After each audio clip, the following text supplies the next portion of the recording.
It was always the student is broken, how do we help them? No one was ever saying, the system is breaking. Welcome to Mark Cuban's Founder Focused, a show about the ins and outs of entrepreneurship, led by some of the successful founders Mark Cuban has invested in.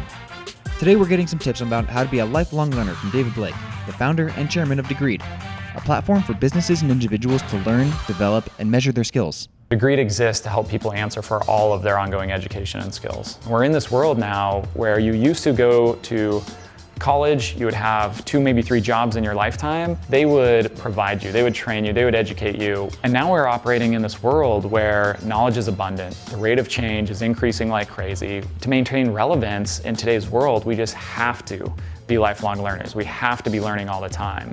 And so that's the passion behind Degreed.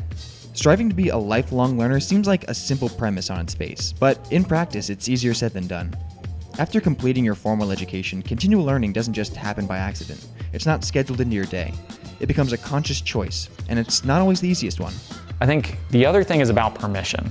If you're in an executive MBA class and someone says, hey, let's go out for drinks Tuesday night, and you say, oh, I can't, I'm in this executive MBA program. They say, oh, cool, tell me more about it. Like, good for you, being dedicated, advancing yourself, like, awesome. And that's formal education, and people will say, awesome, and I get it. If, someone says, hey, let's go get drinks Tuesday night, and you say, oh no, I'm gonna go sit down to a course on blockchain, they're gonna say, come on. Like, you can do that whenever. When we participate in formal education, people don't feel offended when you say, no, I'm gonna pass, because you have this permission from this formal program.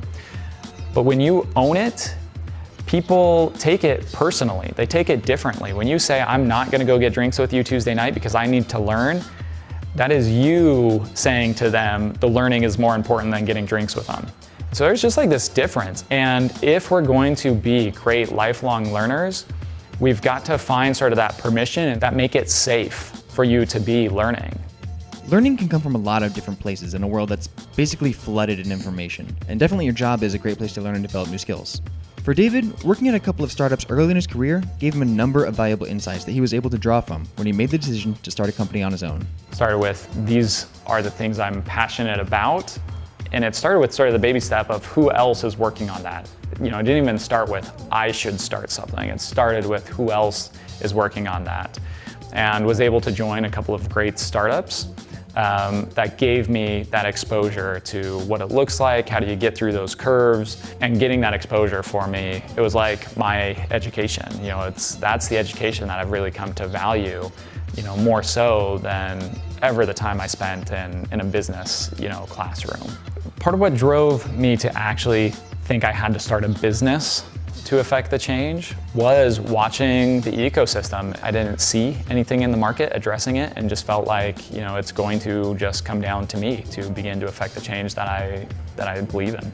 With no solution on the market, David founded Degreed based on the core belief that people should always be learning, regardless of where they went to school or where they're working now. He and his team took that seriously, and their mission has been a North Star when it comes time to make big decisions, like when they find themselves across the table from enormous industry-leading companies.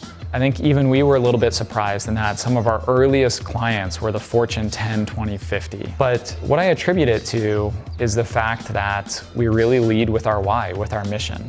We were selling into a Fortune 20 company. They brought, depending on the day, they had 15, 20 people in the room, and we had 12. And I really do believe that what made the difference is we had this vision, of what we were out to accomplish, to have a lifelong learning model. Because we want it to be lifelong, we don't white label. People own their Degreed profile like they own their LinkedIn profile. So here we are, 3 years into our journey, across the table from a Fortune 20 company. As we got to the end of our meetings, they sort of said, this is amazing, we're so excited, but we're a big organization, we need it white labeled. Like, that's just how it goes. So there's this moment where here we are, we've fought so hard to survive, to make it to this point, and we're across the table, and the deal is ours if we will just say yes. But saying yes would mean giving up the model and the vision of what we've articulated. And so there's this crazy moment where we had to say, we appreciate that, but no, you're asking us to do things the same old way. You know as well as we that the reason we're here is because you have problems that this vision can solve for. And they sort of looked at themselves and nodded to each other, and they're like, you're right. They gave up sort of all of these conventions that they were used to and leaned into our model. And by finding that great early partner, it took a lot of that fear and uncertainty and doubt out of the rest of the market for us.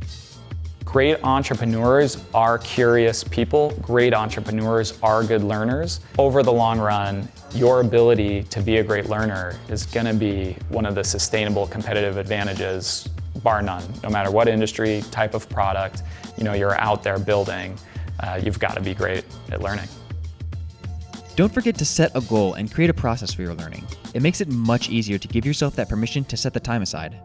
And always remember to keep your core mission in mind when you're making big, important decisions.